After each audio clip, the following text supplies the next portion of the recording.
የኢትዮጵያ የምክክር ኮሚሽን በአማራ ክልል ሲንቀሳቀሱ በነበሩ የቀድሞ የፋኖ አመራሮች ጋር ውይይት ማድረጉን አስታውቋል። በትጥቅ ትግል የነበሩት እነዚህ አመራሮች አጀንዳቸውንም እንደዚሁ አቅርበዋል። ሀገራዊ ምክክር ኮሚሽኑም እንደዚሁ በዛው ዕለት ንግግር አድርጎ ነበር።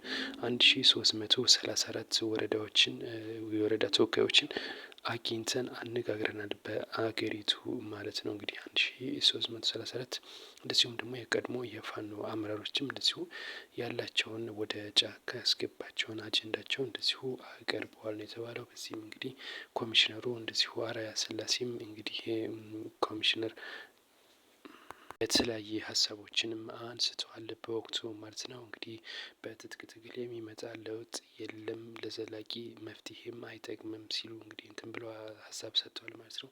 እንደዚሁም እንግዲህ የቀድሞ ፋኖ አመራሮችም በቦታው በመገኘት እና አስረስና እንደዚሁም ደግሞ ኮሎኔል ፋንታሁን ጨምሮ እንግዲህ ሀሳባቸውን አቅርበዋል ማለት ነው። ይፈጸማል አይፈጸምም የምናየው ይሆናል።